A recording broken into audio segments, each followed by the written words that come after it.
Hello everyone. Today we will study in this video topic about new towns and traders. New towns का मतलब होता है नए नगर and traders means व्यापारी. So let's start. Read about नए नगर और व्यापारी. In the 16th and 17th centuries, European companies were searching for spices and textiles which had become popular both in Europe and West Asia. 16वीं और 17वीं शताब्दियों में Europe के देश व्यापारिक उद्देश्यों से मसालों और कपड़ों की तलाश में लगे हुए थे, जो यूरोप और पश्चिमी एशिया दोनों जगह लोकप्रिय हो गए थे.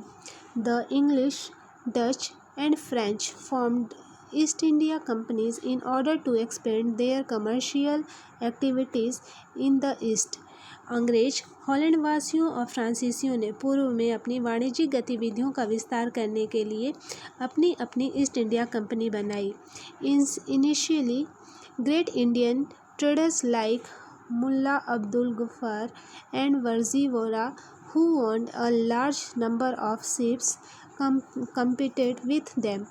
और शुरू में मुल्ला अब्दुल गफूर और वर्जी वोरा जैसे कुछ बड़े भारतीय व्यापारियों ने, जिनके पास बड़ी संख्या में जहाज़ थे, उनका मुकाबला किया. However, the European companies used their naval power to gain control of the sea trade and forced Indian traders to work as their agents. किंतु यूरोपीय कंपनियों ने समुद्री व्यापार पर अपना नियंत्रण स्थापित करने के लिए अपनी नौशक्ति का प्रयोग किया और भारतीय व्यापारियों को अपने एजेंट के रूप में काम करने के लिए मजबूर कर दिया.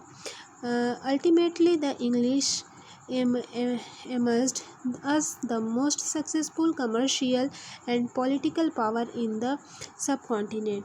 अंततः अंग्रेज उपमहाद्वीप में सर्वाधिक सफल वाणिज्यिक एवं राजनीतिक शक्ति के रूप में उभरकर स्थापित हो गए.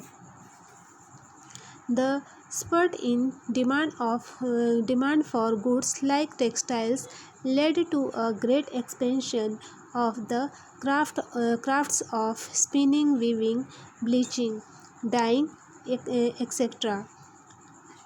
वस्त्रों जैसी वस्तुओं की मांग में तेजी आ जाने से अधिकाधिक लोगों ने कताई, बुनाई, धुलाई, रंगाई आदि का काम अपना लिया. With more and more people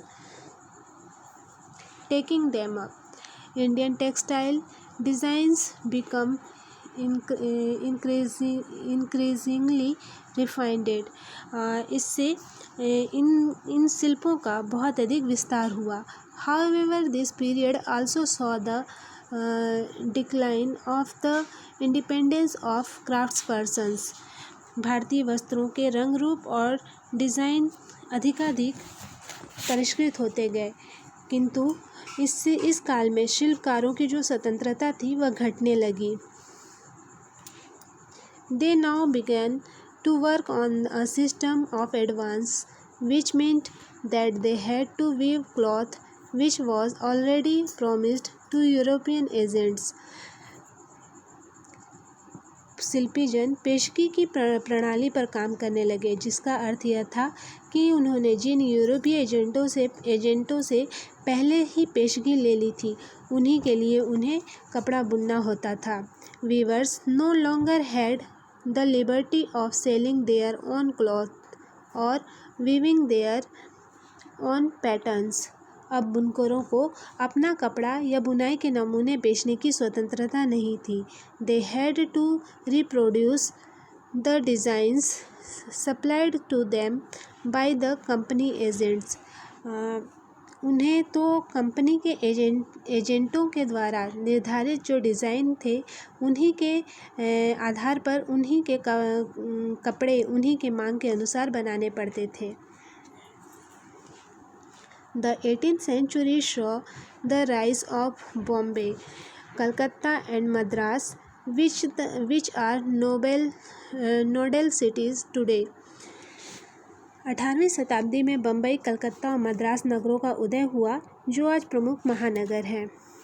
Crafts and commerce underwent major changes as merchants and artisans such as weavers were moved into the black towns established by the European companies within these new cities.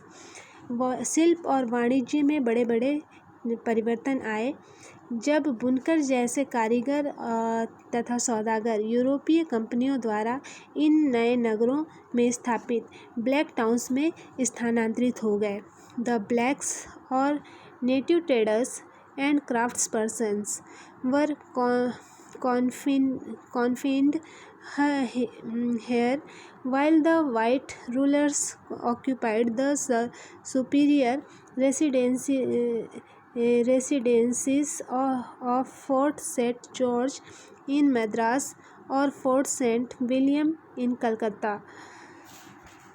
Black यानी देसी व्यापारियों और शिल्पकारों को इन black towns में सीमित कर दिया गया, जबकि गोरे शासकों ने मद्रास में फोर्ट सेंट जॉर्ज और कलकत्ता में फोर्ट सेंट विलियम की शानदार कोठियों में अपना आवास बनाए। The story of crafts and commerce in the 18th century will be taken up next year. 18वीं शताब्दी में शिल्प कलाओं और तथा वाणिज्य की कहानी हम नेक्स्ट ईयर स्टडी करेंगे। सो यहाँ पे आपका जो चैप्टर था नगर व्यापारी और शिल्पी जन means town traders and crafts person, ये कंप्लीट होता है। I hope that you have understood well what was taught in this chapter and today's video. Thank you for watching.